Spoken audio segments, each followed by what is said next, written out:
Bonjour, les petits lapins. Petit lapin, petit lapin. Oublions jamais de placer les choses en perspective. Ça aurait dû être une grande célébration. C'est quand même gros ce qu'on évoque. Très significatif pour bien comprendre tout ce qui s'est passé. Un professeur, pas comme les autres. Lutte la liberté. Luc, est-ce qu'il y a des démocrates qui aimeraient ça aller au bâton aux prochaines élections avec quelqu'un d'autre que Joe Biden au bat? Non seulement il y en a, Richard, mais le nombre est croissant.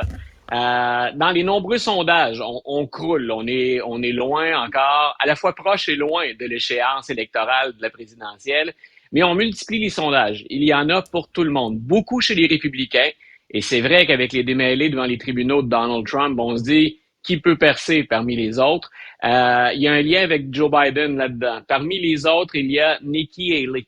Et dans un sondage récent, Nikki Haley est celle qui, parmi les candidates républicains, battrait Joe Biden. Donc, les autres, on est à égalité ou on est à la traîne. Madame Haley ferait mieux que Donald Trump contre Joe Biden et par plusieurs points.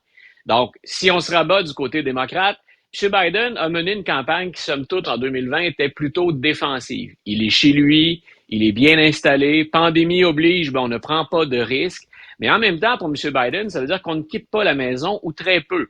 Si on est fatigué, ce que son biographe confirme dans le plus récent ouvrage sur Joe Biden, si on est fatigué ou qu'on a des problèmes d'énergie, ce qui pour un octogénaire est pas, ça arrive assez fréquemment. Donc, M. Biden n'a pas à prendre l'avion, souvent plusieurs fois dans une journée, et à prononcer un ou des discours pendant une campagne électorale, tout ça la même journée. Donc, M. Biden fait une campagne 2020 qui, soyons honnêtes, l'avantage. Ça signifie pas qu'il fait rien de bon. Ça signifie pas que, comme président, il a échoué. Mais la campagne 2024 devrait être, normalement, terriblement différente. Alors qu'on le dit déjà fatigué, que la perception des Américains, peu importe ce que réalise Biden, c'est qu'il est trop vieux et qu'il n'a plus l'énergie ou encore les capacités nécessaires. Là, il y a plein de démocrates qui se disent, regardons les sondages, là, ça se multiplie. Biden est à 39-40% de taux d'approbation. Ça, c'est dans l'ensemble de la population américaine. Mais il y a près de 70% des démocrates, des électeurs démocrates sondés qui disent on aimerait quelqu'un d'autre. On aimerait qu'on nous offre un autre choix que Joe Biden. Ces gens-là vont pas voter pour Donald Trump en 2024 au moment de l'élection. Ce qu'on peut se demander du côté des démocrates et qui devrait les inquiéter, c'est est-on prêt à sortir pour aller enregistrer un vote pour Joe Biden? Plusieurs vont le faire. Il a acquis presque 8 millions de votes de plus que Donald Trump. Le contexte est bien différent. On voulait se défaire de Donald Trump pour plusieurs. On était prêt à sortir pour effectuer ce boulot-là. Est-ce qu'on va encore penser de la même façon en 2024? Moi, si je suis un démocrate, une des choses qui m'inquiète, c'est la formule est plus ou moins correcte, donc c'est un anglicisme, mais c'est de faire sortir le vote. Est-ce qu'on va déplacer des gens, encore une fois, suffisamment dans quelques états pivots pour faire la différence? C'est quand même particulier, là. Tu as deux armées qui vont à la guerre en se disant on a le mauvais général pour mener nos troupes. Qu'est-ce que ça dit sur l'état de la démocratie aux États-Unis, ça? Ben voilà, écoute, ça c'est une chose à laquelle je m'intéresse depuis un moment déjà. Et j'ai déjà, en tout cas, je pense être assez prudent puis assez réservé pour le faire habituellement, mais si on n'est pas dans une gérontocratie aux États-Unis, assurément la classe politique de Washington, elle représente essentiellement une génération. Il y a beaucoup de gens qui attendent dans l'antichambre du pouvoir ou encore dans les coulisses. Et si je suis un jeune Américain, si je suis dans une catégorie souvent on les appelle les 18, 30 ou 35 ans, qui, au sein de ceux qui gèrent le pouvoir, républicain comme démocrate, représente vraiment ma génération, je me demande effectivement si je suis entendu, peu importe que je sois plus conservateur ou que je sois plus progressiste, il semble que ce soit le combat d'une autre génération. Mais tu sais, quand Kennedy est apparu sur la scène, on dit enfin un jeune président, puis il est beau, puis il est dynamique, puis etc. Il a suscité l'enthousiasme. On est rendu là. C'est comme si on reculait en arrière, puis on a besoin d'un nouveau Kennedy. Écoute, on a eu un peu ça avec des résultats partagés selon nos tendances, puis objectivement aussi. Là, il n'a pas marché sur les eaux. Mais rappelle-toi qu'on a eu ça avec Barack Obama. Et la comparaison que tu viens de faire, où tu viens de remonter dans le temps en disant, pensons à John F. Kennedy, Caroline Kennedy, la fille de l'ancien président, avait dit, Obama est en train de faire ce que mon père a fait à son époque. C'est la première fois, moi, puis il semble qu'il y ait beaucoup d'Américains en accord avec moi, c'est la première fois qu'on a un politicien capable de stimuler les gens. On a eu 2 mandats de Barack Obama. Puis, rappelons-le, donc, je pense que le bilan a plus de positifs que de négatifs, mais c'est pas quelqu'un qui est parvenu à rassembler les Américains. Si on regarde la fin de son 2e mandat, écoute, c'est quand même, appelons ça un clash ou un choc énorme. Les 2 individus puis les 2 programmes ont rien en commun. On va passer aux États-Unis le temps d'une élection de Barack Obama à Donald Trump. Donc, on a tenté ce virage. Et moi, au-delà du fait que c'est le premier président noir de l'histoire, je me disais, Obama est un nouveau venu sur la scène politique quand on le choisit. Il a même pas complété un mandat de sénateur. Alors, je me disais, est-ce qu'on a enfin cette relève de la garde? On n'enlève pas tous ceux qui ont plus d'expérience, qui sont plus âgés, mais on va avoir un meilleur mélange en termes de représentation. Ben, écoute, Obama semble être l'exception à la règle quand on regarde ceux qui détiennent du pouvoir à Washington présentement. Écoute, tu m'as envoyé tes sujets dont tu veux jaser. Il y a un sujet, je ne l'ai pas vu passer, cette nouvelle-là, qui m'intéresse beaucoup. Une entente avec l'Iran qui fait beaucoup jaser. Explique-nous ça.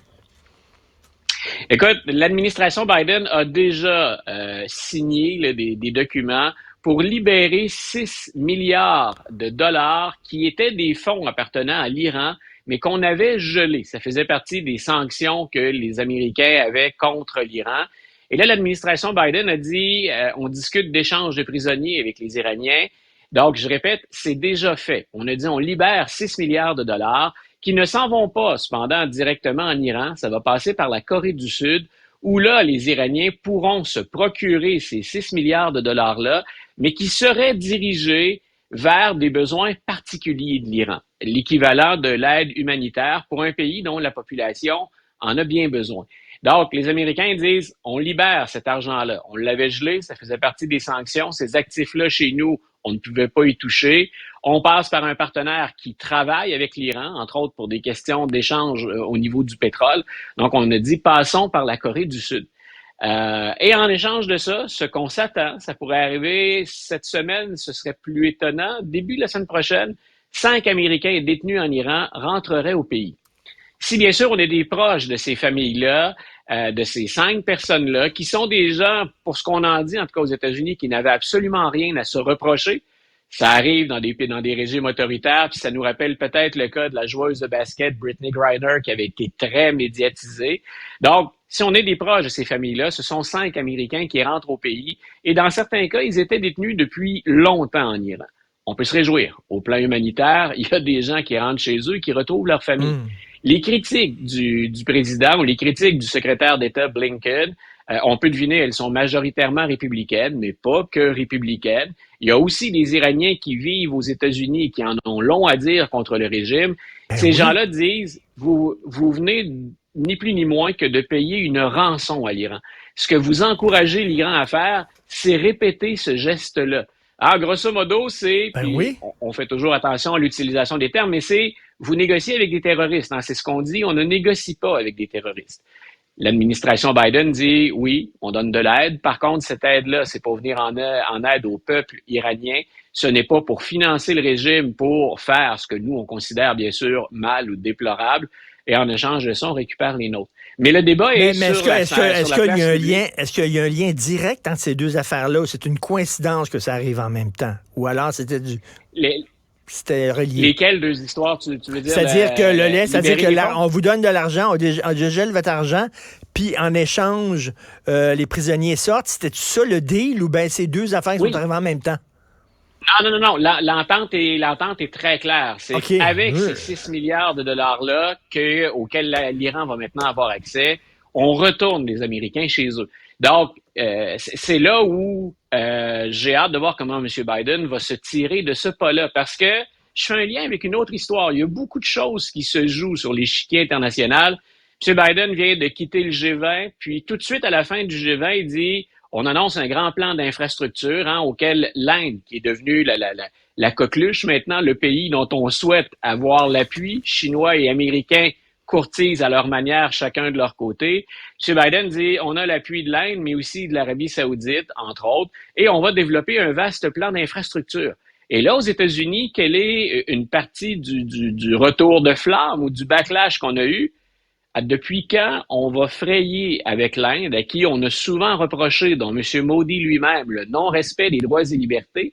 Et à partir de quand, M. Biden, quand vous aviez dit que vous allez sanctionner l'Arabie saoudite, entre autres après l'assassinat de Jamal Khashoggi, le journaliste, depuis quand on fraye aussi avec l'Arabie saoudite? Vous n'étiez pas censé les punir?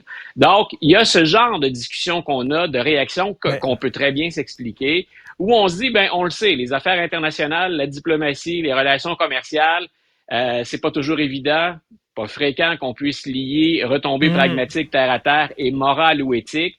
On a 2 beaux dossiers ces jours-ci pour M. Biden qui sont des patates chaudes. L'entente avec l'Iran et ce grand plan d'infrastructure sur lequel on vient de s'entendre. Va savoir si cet argent-là va vraiment aller vers des gens qui en ont besoin ou alors aller directement dans le régime. Ça, c'est une autre affaire. Poser la question, c'est un peu y répondre. Merci, Luc La Liberté. Voilà. À demain. Une bonne journée, Richard. Bye. Salut. Alors, c'est tout le temps qu'il me reste. Merci beaucoup à l'excellente équipe de recherche. Florence Lamoureux, merci Florence. Max-Émile Sayer, le petit nouveau. Tout jeune, mais déjà hyper professionnel. Merci beaucoup, Max-Émile. Jean-François Roy, pas si jeune, mais quand même professionnel aussi. Alors, c'est Benoît Dutrisac qui prend la relève. On se reparle demain à 8h30. Passez une excellente journée. Cet épisode est maintenant disponible en balado et vidéo sur l'application et le site cubradio.ca, la plateforme audio québécoise où les contenus francophones sont fièrement en vedette. C'est parfait.